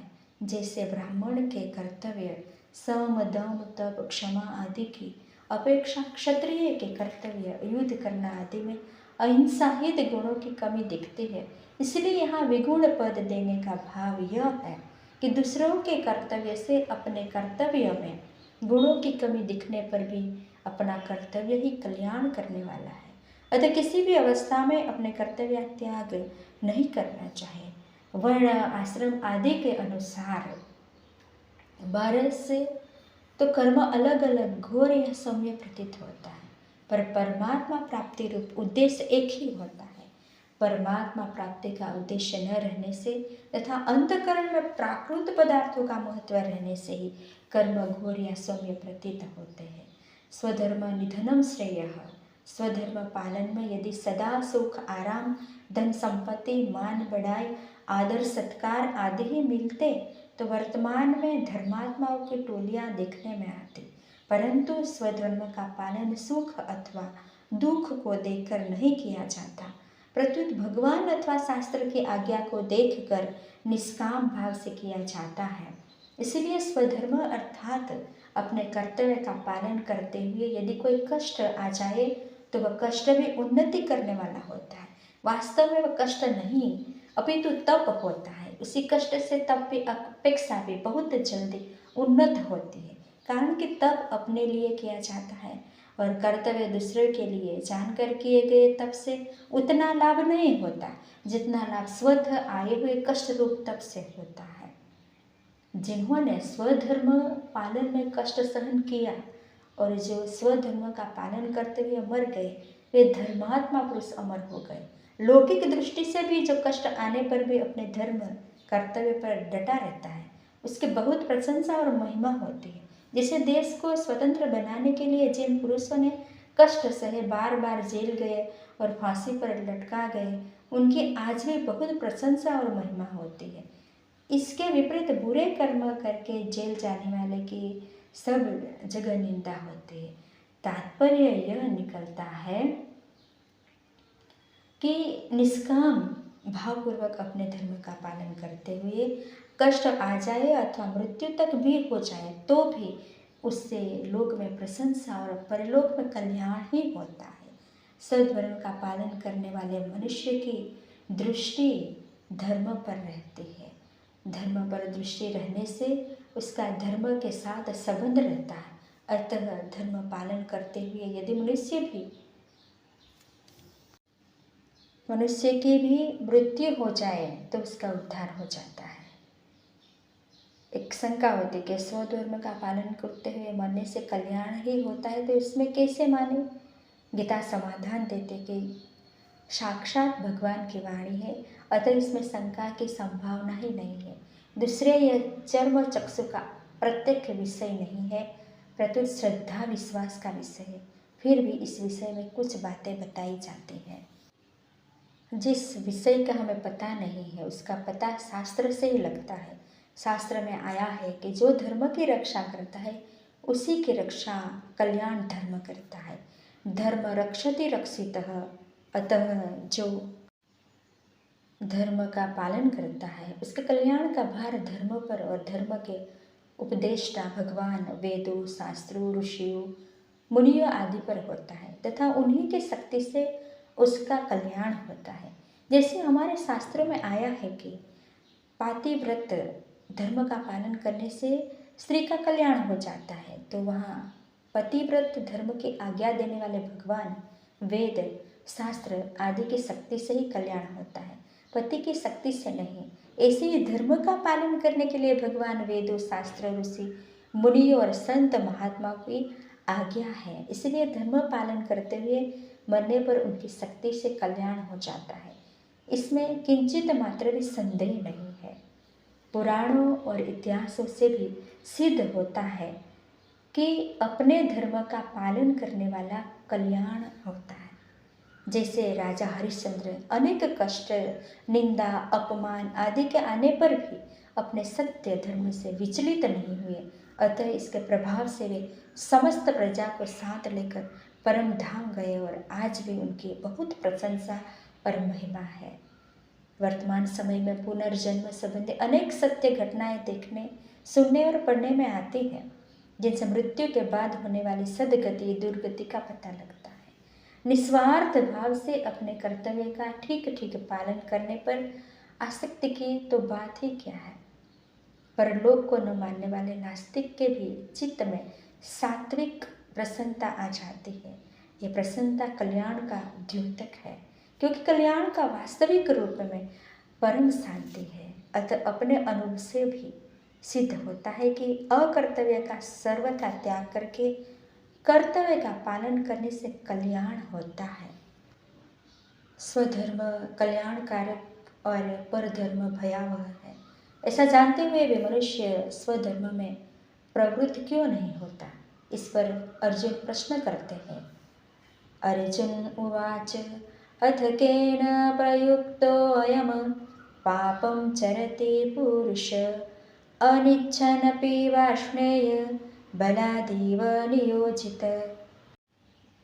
अथ केन प्रयुक्तोऽयं बलादेव नियोजित। यदुकुल में वृषण नाम का एक वंश था। उसी वृषण वंश में अवतार लेने से भगवान श्री कृष्ण का एक नाम वाष्णेय है। पूर्व श्लोक में भगवान ने स्वधर्म पालन की प्रशंसा की है। धर्म वर्ण और कुल का होता है, अतः अर्जुन भी कुल के नाम से भगवान को संबोधित करके प्रश्न करते हैं। विचारवान पुरुष पाप नहीं करना चाहता, क्योंकि पाप का परिणाम दुख होता है और दुख कोई भी प्राणी नहीं चाहता। यहाँ अनिच्छिन्न पद का तात्पर्य भोग और संग्रह की इच्छा का त्याग नहीं, प्रत्युत पाप करने की इच्छा का त्याग है। कारण कि भोग और संग्रह की इच्छा ही समस्त पापों का मूल है, जिसके न रहने पर पाप होते ही नहीं। विचारशील मनुष्य पाप करना तो नहीं चाहता, पर भीतर सांसारिक भोग और संग्रह की इच्छा रहने से वह करने योग्य कर्तव्य कर्म नहीं कर पाता और न करने योग्य पाप कर्म कर बैठता है। अनिच्छिन्न पद की प्रबलता को बताने के लिए अर्जुन बलादेव नियोजित पद को कहते हैं। तात्पर्य यह है कि पाप वृत्ति के उत्पन्न होने पर विचारशील पुरुष उस पापों को जानता हुआ उससे सर्वथा दूर रहना चाहता है, फिर भी वह उस पाप में ऐसे लग जाते हैं जैसे कोई उसको जबरदस्ती पाप में लगा रहा हो। इससे ऐसा मालूम होता है कि पाप में लगाने वाला कोई बलवान कारण है। पापों में प्रवृत्ति का मूल कारण है काम, अर्थात सांसारिक सुख भोग और संग्रह की कामना। परंतु इस कारण की ओर दृष्टि न रहने से मनुष्य को यह पता नहीं चलता कि पाप कराने वाला कौन है। यह समझता है कि मैं तो पाप को जानता हूँ और उससे निवृत्त होना चाहता हूँ, पर मेरे को कोई बलपूर्वक पाप में प्रवृत्त करता है। जैसे दुर्योधन ने कहा है, जानामि धर्मं न च मे प्रवृत्तिर् जानाम्य अधर्मं न च मे निवृत्तिः केनापि देवेन हृदि स्थितेन यथा नियुक्त अस्मि तथा करोमि। मैं धर्मों को जानता हूँ पर उसमें मेरी प्रवृत्ति नहीं होती, और अधर्मों को भी जानता हूँ पर उसमें मेरी निवृत्ति नहीं होती। मेरे हृदय में स्थित कोई देव है जो मेरे से जैसा करवाता है वैसा ही मैं करता हूँ। दुर्योधन द्वारा कहा गया यह देव वस्तु काम, भोग और संग्रह की इच्छा ही है, जिसे मनुष्य विचार पूर्वक जानता हुए भी धर्म का पालन और अधर्म का त्याग नहीं कर पाता। केन प्रयुक्तोऽयं पापं चरति पदों से भी अनिच्छिन्न पद की प्रबलता प्रतीत होती है। तात्पर्य यह है कि विचारवान मनुष्य स्वयं पाप करना नहीं चाहता, कोई दूसरा ही उसे जबरदस्ती पाप में प्रवृत्त करा देता है। वह दूसरा कौन है? यह अर्जुन का प्रश्न है। भगवान ने अभी भी 34वें श्लोक में बताया है कि राग और द्वेष जो काम और क्रोध के ही सूक्ष्म रूप है, साधक के महान शत्रु है, अर्थात ये दोनों पाप के कारण है। परंतु वह बात सामान्य रीति से कहने के कारण अर्जुन उसे पकड़ नहीं सकते। अतः वे प्रश्न करते हैं कि मनुष्य विचार पूर्वक पाप करना न चाहता हुए भी किसी से प्रेरित होकर पाप का आचरण करता है। अर्जुन के प्रश्न का अभिप्राय यह है कि अश्रद्धा, असूया, दुष्टचित्तता, मूढ़ता, प्रकृति स्वभाव की परवशता, राग द्वेष, स्वधर्म में अरुचि और परधर्म में रुचि, इनमें से कौन सा कारण है जिससे मनुष्य विचार पूर्वक न चाहता हुआ भी पाप में प्रवृत्त होता है। इसके अलावा ईश्वर, प्रारब्ध, युग, परिस्थिति, कर्म, कुसंग, समाज, रीति रिवाज, सरकारी कानून आदि में से भी किस कारण से मनुष्य पाप में प्रवृत्त होता है। अब भगवान आगे के श्लोक में अर्जुन के प्रश्न का उत्तर देते हैं। श्री भगवान उवाच काम एष क्रोध एष रजोगुण समुद्भव महाशनो महापापमा विधयेनम एह वेरिणम। रजोगुण समुद्भव। आगे 14वें अध्याय के 7वें श्लोक में भगवान कहेंगे कि तृष्णा, कामना और आसक्ति से रजोगुण उत्पन्न होता है। और यहाँ यह कहते हैं कि रजोगुण से काम उत्पन्न होता है। इससे यह समझना चाहिए कि राग से काम उत्पन्न होता है और काम से राग बढ़ता है। तात्पर्य यह है कि सांसारिक पदार्थों को सुखदायी मानने से राग उत्पन्न होता है, जिससे अंतःकरण में उनका महत्व दृढ़ हो जाता है। फिर उन्हीं पदार्थों का संग्रह करने और उनसे सुख लेने की कामना उत्पन्न होती है। पुनः कामना से पदार्थों में राग बढ़ता है। यह क्रम जब तक चलता है तब तक पाप कर्म से सर्वथा निवृत्त नहीं होते। काम ऐसा, क्रोध ऐसा, मेरे मन चाही हो, यही काम है। उत्पत्ति, विनाशशील जड़ पदार्थों के संग्रह की इच्छा, संयोगजन्य सुख की इच्छा, सुख की आसक्ति, ये सब काम के ही रूप है। पाप कर्म कहीं तो काम के वशीभूत होकर और कहीं क्रोध के वशीभूत होकर किया गया दिखता है।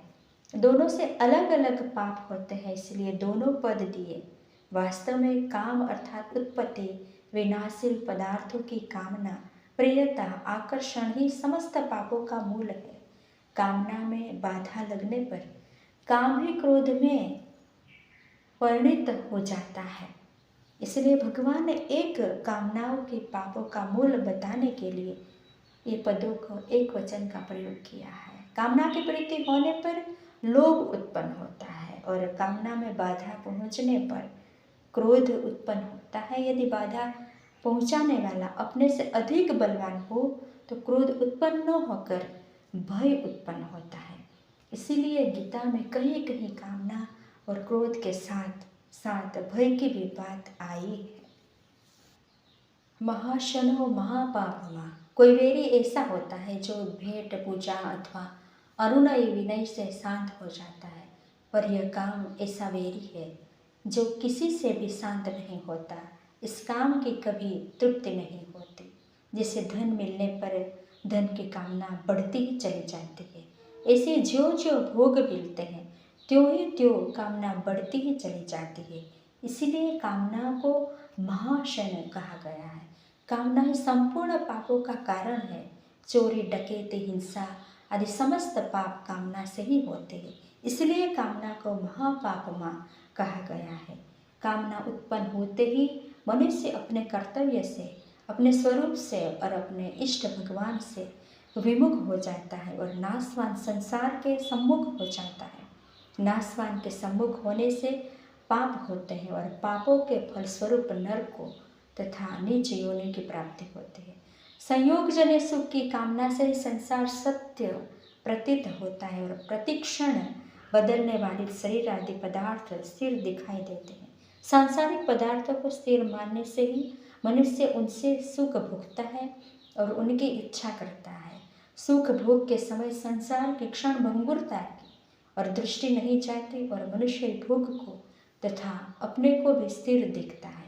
जो प्रतिक्षण मर रहा है, नष्ट हो रहा है, उस संसार से सुख लेने की इच्छा कैसे हो सकती है?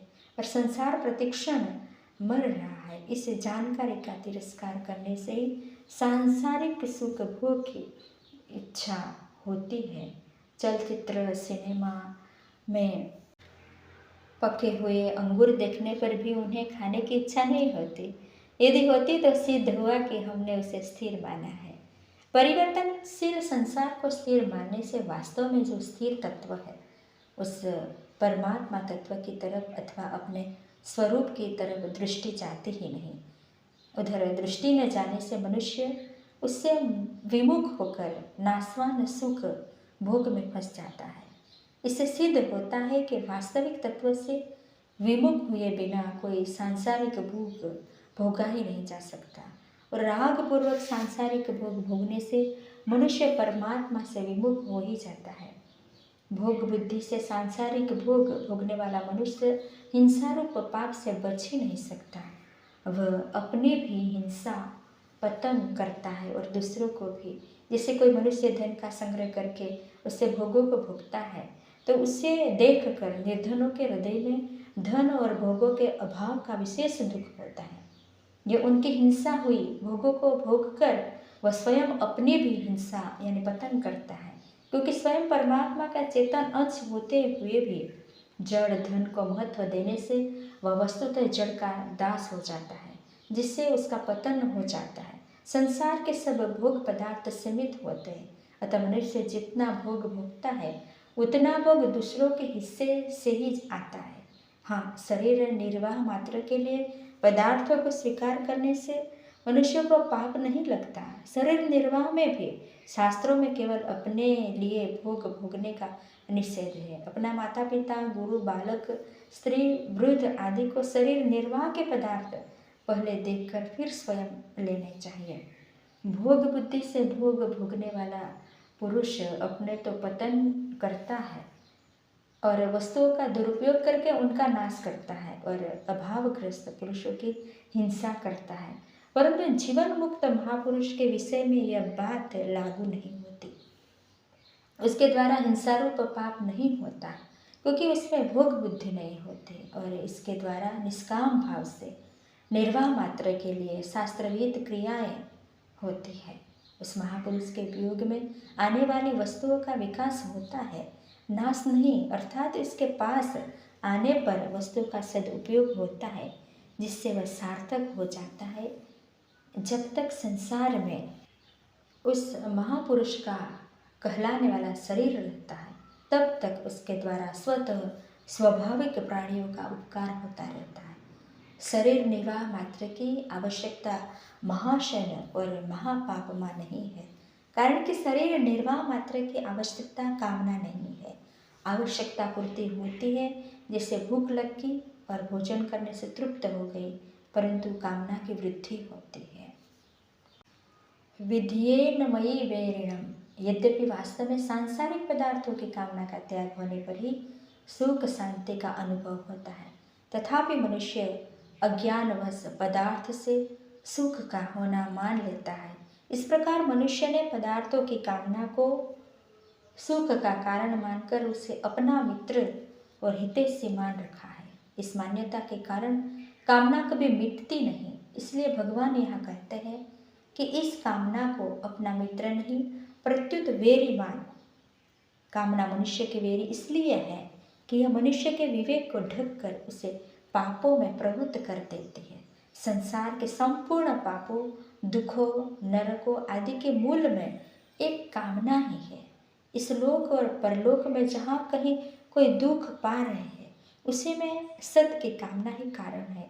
कामना से सब प्रकार के दुख होते हैं और सुख कोई सा भी नहीं होता। यह पाप है, ऐसी जानकारी होने पर भी मनुष्य पाप में प्रवृत्त हो जाता है। अतः इस जानकारी का प्रभाव आचरण में न आने का क्या कारण है, इसका विवेचन भगवान आगे के 2 श्लोकों में करते हैं।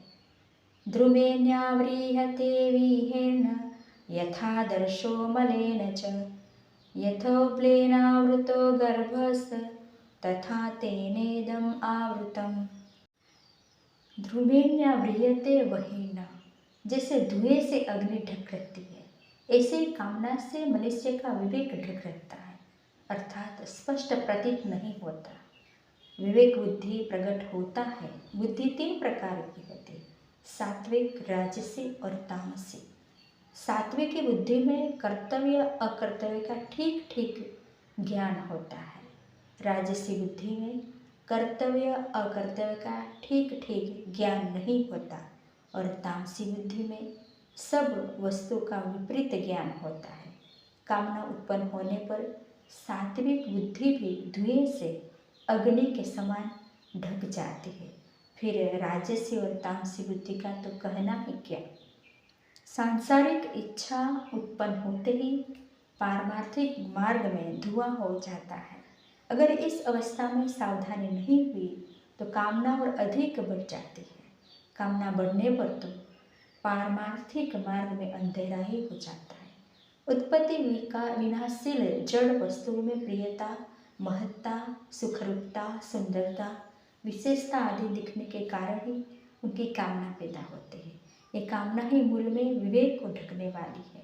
अन्य शरीरों की अपेक्षा मनुष्य शरीर में विवेक विशेष रूप से प्रकटते हैं, किंतु जड़ पदार्थों की कामना के कारण वह विवेक कामना नहीं करता। कामना उत्पन्न होते ही विवेक धुंधला हो जाता है। इसे जैसे धुएं से ढकी रहने पर भी अग्नि काम कर सकती है, ऐसे ही यदि साधक कामना के पैदा होते ही सावधान हो जाए तो उसका विवेक काम कर सकता है। प्रथम अवस्था में ही कामना को नष्ट करने का सरल उपाय यह है कि कामना उत्पन्न होते ही साधक विचार करके हम किसी वस्तु की कामना करते हैं, वह वस्तु हमारे साथ सदा रहने वाली नहीं है। वह वस्तु पहले भी हमारे साथ नहीं थी और बाद में भी हमारे साथ नहीं रहेगी, तथा बीच में भी उस वस्तु का हमारे से निरंतर वियोग हो रहा है। ऐसा विचार करने से कामना नहीं रहती। यथादर्शो मलेन च, जैसे मेल से ढक जाने पर दर्पण में प्रतिबिंब दिखना बंद हो जाता है, ऐसे ही कामना का वेग बढ़ने पर मैं साधक हूँ, मेरा यह कर्तव्य और यह अकर्तव्य है, इसका ज्ञान नहीं रहता। अंतकरण में नाशवान वस्तुओं का महत्व ज़्यादा हो जाने से मनुष्य उन्हीं वस्तुओं के भोग और संग्रह की कामना करने लगता है। यह कामना ज्यों ज्यों बढ़ती है त्यों ही त्यों मनुष्य का पतन होता है। यथा उल्बेनावृतो गर्भः, दर्पण पर मेल आने से उसमें अपना मुख तो नहीं दिखता, पर यह दर्पण है ऐसा ज्ञान तो रहता ही है, परंतु जैसे जेर से ढक गर्भ का यह पता नहीं लगता कि लड़का है या लड़की, ऐसे ही कामना की तृतीय अवस्था में कर्तव्य अकर्तव्य का पता नहीं लगता, अर्थात विवेक पूरी तरह ढक जाता है। विवेक ढक जाने से कामना का वेग बढ़ जाता है। कामना में बाधा लगने से क्रोध उत्पन्न होता है, फिर इससे सम्मोह उत्पन्न होता है। सम्मोह से बुद्धि नष्ट हो जाती है। बुद्धि नष्ट हो जाने पर मनुष्य करने योग्य कार्य नहीं करता और झूठ, कपट, बेईमानी, अन्याय, पाप, अत्याचार आदि न करने योग्य कार्य करने लग जाता है। ऐसे ही लोगों को भगवान मनुष्य भी नहीं करना चाहते। इसीलिए 16वें अध्याय में जहाँ जैसे लोगों का वर्णन हुआ है वहाँ भगवान ने मनुष्यवाचक कोई शब्द नहीं दिया। स्वर्ग लोक की कामना वाले लोगों को भी भगवान ने कामात्मनः कहा है, क्योंकि ऐसे लोग कामना के ही स्वरूप होते हैं। कामना में ही तदाकार होने से उनका निश्चय होता है कि सांसारिक सुख से बढ़कर और कुछ है ही नहीं। तथा तेन इदम आवृतम, इस श्लोक में भगवान ने एक काम के द्वारा विवेक को ढकने के लिए विषय में 3 दृष्टांत दिए हैं। तात्पर्य यह है कि एक काम के द्वारा विवेक ढका जाने से ही काम की तीनों अवस्थाएं प्रवृत्त हो जाती है। कामना उत्पन्न होने पर उसकी 3 अवस्थाएं सबके हृदय में आती हैं, परंतु जो मनुष्य कामनाओं के ही सुख का कारण मानकर उसका आश्रय लेते हैं और कामना को त्याज्य नहीं मानते, वे कामना को पहचान नहीं पाते। परंतु परमार्थ में रुचि रखने वाले तथा साधन करने वाले पुरुष इस कामना को पहचान लेते हैं। जो कामना को पहचान लेते हैं वही कामना को नष्ट भी कर सकता है। आवृतं ज्ञानम एतेन ज्ञानिनो नित्यवेरिणा कामरूपेण कौन्तेय दुष्पुरेण अनलेन च। दुष्पुरेण अनलेन च, जैसे अग्नि में घी की सुहाती सुहाती आहुति देते रहने से अग्नि कभी तृप्त नहीं होते, प्रत्युत बढ़ती ही रहती है। ऐसी कामना के अनुकूल भोग भोगते रहने से कामना कभी तृप्त नहीं होती, प्रत्युत अधिकाधिक बढ़ती ही रहती है। जो भी वस्तु सामने आती रहती है कामना अग्नि की तरह से खाती रहती है। काम रूपेण जड़ के शब्द से होने वाले सुख की चाह को काम कहते हैं। नाशवान संसार में थोड़ी भी महत्व बुद्धि का होना काम है। अप्राप्तों को प्राप्त करने की चाह कामना है। अंतःकरण में जो अनेक सूक्ष्म कामनाएं दबी रहती है उनको वासना कहते हैं। वस्तुओं को आवश्यकता के प्रतीत होना स्पृहा है। वस्तु में उत्तमता और प्रियता दिखना आसक्ति है। वस्तु मिलने की संभावना रखना आशा है और अधिक वस्तु मिल जाए यह लोभ या तृष्णा है। वस्तु की इच्छा अधिक बढ़ने पर याचना होती है। ये सभी काम के ही रूप है। ज्ञानियो नित्यवेरिणा, यहाँ ज्ञानीनः पद साधन में लगे हुए विवेकशील साधकों के लिए आता है। कारण कि विवेकशील साधक ही इस काम रूप वेरी को पहचानता है और उसका नाश करता है। साधन न करने वाले दूसरे लोग तो इसे पहचानते ही नहीं, प्रत्युत इसे सुखदायी समझते हैं। भगवान कहते हैं कि यह काम विवेकशील साधकों का नित्य वेरी है। कामना उत्पन्न होते ही विवेकशील साधक को विचार आता है कि अब कोई न कोई आफत आएगी। कामना में संसार का महत्व और आशय रहता है और पारमार्थिक मार्ग में महान बाधक है। विवेक की साधक को कामना आरंभ से ही चुभती रहती है। परिणाम तो कामना सबको दुख देती ही है, इसलिए साधक की नित्य वेरी है।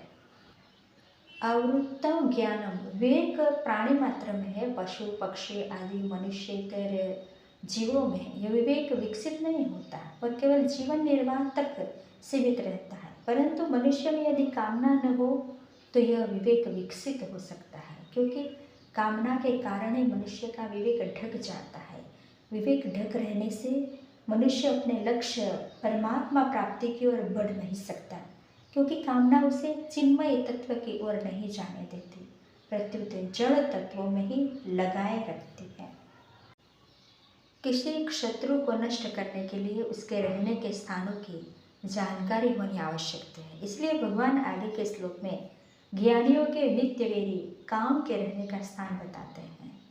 इंद्रियाणि मनोबुद्धिरस्य अधिष्ठानम उच्यते एतैर्विमोहयत्येष ज्ञानम आवृत्य देहिनम। इंद्रियाणि मनोबुद्धिरस्य अधिष्ठानम उच्यते। काम 5 स्थानों में दिखता है, पदार्थों में, इंद्रियों में, मन में, बुद्धि में और माने हुए अहम में।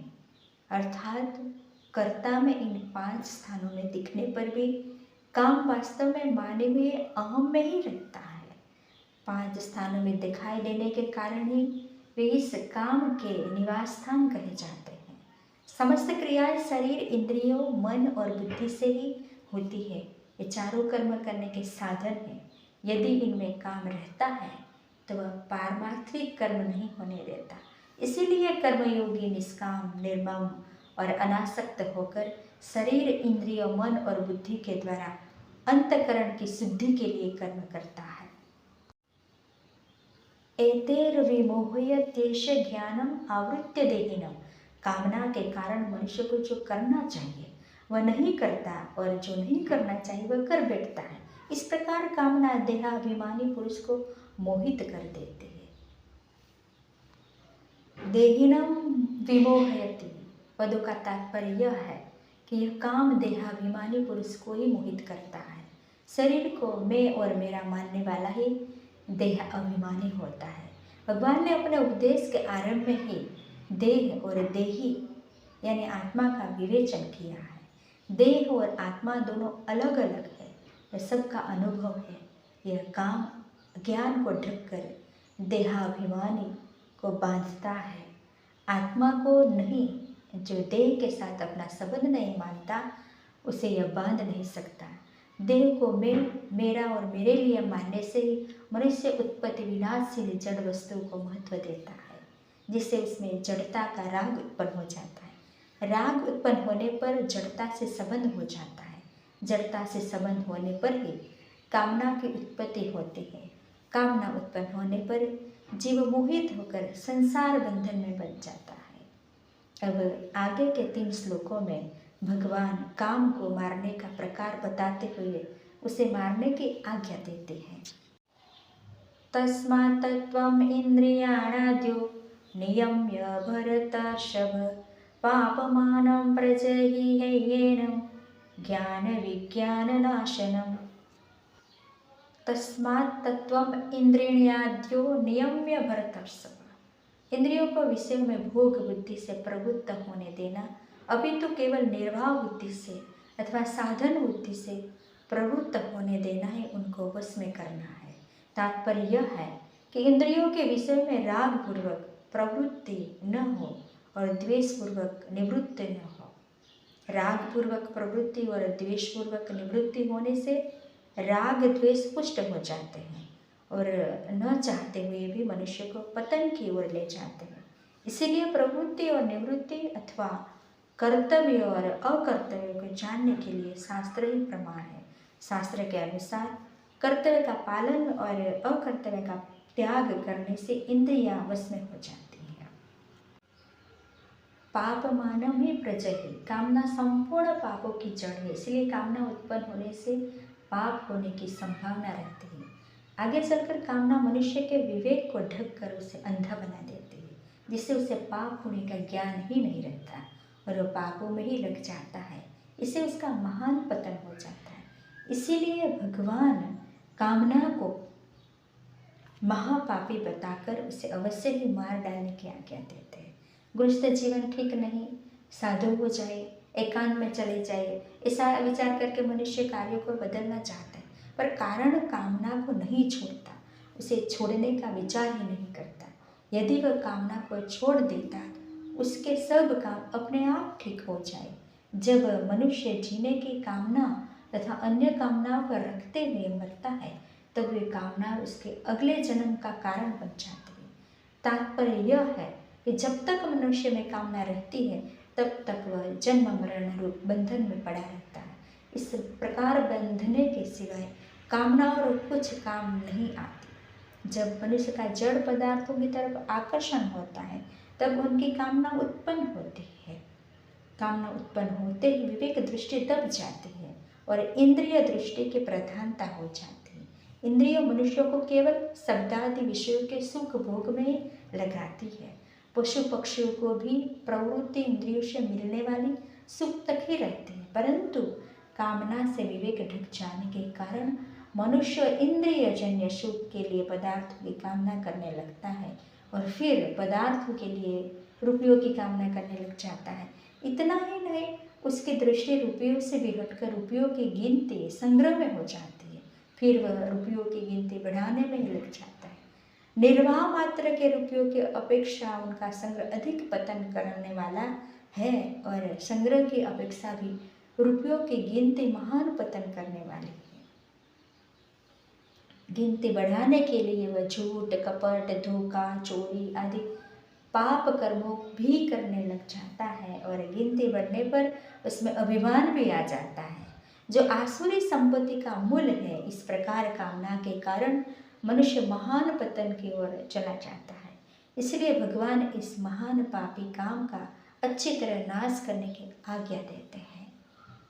इंद्रियाणि परायाहुर इंद्रियेभ्यः परमं मन, मनस्तु परा बुद्धिर्यो बुद्धेः परस्तु सः। एवं बुद्धे परं बुद्धत्वा संस्तभ्यात्ममान आत्मना जाहि शत्रु महाबाहो कामरूपम दुरासदम। इंद्रियाणि परायण आहो। शरीर अर्थात विषयों इंद्रियों पर है। तात्पर्य यह है कि इंद्रियों के द्वारा विषयों का ज्ञान होता है, पर विषयों के द्वारा इंद्रियों का ज्ञान नहीं होता। इंद्रियेभ्यो परमं मनः। इंद्रिया मन को नहीं जानती, पर मन सभी इंद्रियों को जानता है। इंद्रियों में भी प्रत्येक इंद्रिय अपने अपने विषयों को ही जानती है, अन्य इंद्रियों के विषय को नहीं। जैसे कान केवल शब्द को जानता है, पर स्पर्श, रूप, रस और गंध को नहीं जानते। त्वचा केवल स्पर्श को जानते हैं और शब्द, रूप, रस और गंध को नहीं जानते। इसलिए मन इंद्रियों से श्रेष्ठ, सबल, प्रकाशक, व्यापक और सूक्ष्म है। मनस्तु परा बुद्धि। मन बुद्धि को नहीं जानता, पर बुद्धि मन को जानती है। मन कैसा है, शांत है या व्याकुल, ठीक है या बेठीक, इत्यादि बातों को बुद्धि जानती है। इंद्रियां ठीक काम करती है या नहीं, इसको बुद्धि जानती है। तात्पर्य यह है कि बुद्धि मन को तथा उसके संकल्प को भी जानती है और इंद्रियों को तथा उनके विषयों को भी जानती। इसलिए इंद्रियों से पर जो मन है, उस मन से भी बुद्धि पर है। यह बुद्धि परतस्तु सह। बुद्धि का स्वामी अहम है, इसलिए कहता है मेरी बुद्धि बुद्धिकरण है और अहम करता है। करण परतंत्र होता है पर कर्ता स्वतंत्र होता है। इस अहम में जो जड़ अंश है उसमें काम रहता है। जड़ अंश में तादात्म्य होने के कारण वह काम स्वरूप चेतन में रहता है, प्रतीत होता है। वास्तव में अहम में ही काम रहता है, क्योंकि वही भोगों की इच्छा करता है और सुख दुख का भोक्ता बनता है। भोक्ता, भोग और भोग्य, इन तीनों में सजायित है। इनमें सजायिता न हो तो भोक्ता में भोग्य की कामना या आकर्षण होता ही नहीं। अर्थात चेतन ही सुख दुखी होता है, केवल जड़ में सुखी दुखी होना नहीं बनता। तात्पर्य यह है कि हम में जो जड़ अंश है उसके साथ तादात्म्य कर लेने से चेतन भी अपने को मैं भोगता हूँ ऐसा मान लेता है। परमात्मा तत्व का साक्षात्कार होते ही रसबुद्धि निवृत्त हो जाती है। रसोपश्य परम दृष्टा निवर्तते। इसमें अस्य पद भुक्ता बने हुए अहम का वाचक है और जो भुक्तापन से निर्लिप्त तत्व है उसे परमात्मा का वाचक परम पद है। इसके ज्ञान से रस अर्थात काम निवृत्त हो जाता है, कारण कि सुख के लिए ही कामना होती है और स्वरूप सहज सुख राशि है। इसीलिए परम तत्व का साक्षात्कार होने से काम सर्वदा और सर्वदा मिट जाता है। अहम में रहने वाली चीज को मनुष्य अपने में मान लेता है, अपने में अहम माना हुआ है और उस अहम में काम रहता है। अतः जब तक अहम है तब तक अहम की जाति का आकर्षण अर्थात काम होता है, और जब अहम नहीं रहता तब स्वयं की जाति का आकर्षण अर्थात प्रेम होता है। काम में संसार की तरफ और प्रेम में परमात्मा की तरफ आकर्षण होता है। संपूर्ण त्रिलोकी अनंत ब्रह्मांड विषय है। विषय इंद्रियों के एक देश में है, इंद्रियों मन के एक देश में है, मन बुद्धि के देश में है, बुद्धि हम के एक देश में है और हम चेतन रूप के एक देश में है। अतः चेतन अत्यंत महान है, जिसके अंतर्गत संपूर्ण त्रिलोकी अनंत ब्रह्मांड विद्यमान है। परंतु अपरा प्रकृति के एक अंश अहम के साथ अपना संबंध जोड़ने के कारण मनुष्य अपने को अत्यंत छोटा देखता है। इस तरह ओम तत्सद श्रीमद् भगवत गीता उपनिषदसु ब्रह्म विद्यायां योगशास्त्रे श्री कृष्ण अर्जुन संवादे कर्मयोग नाम तृतीय अध्याय संपूर्ण।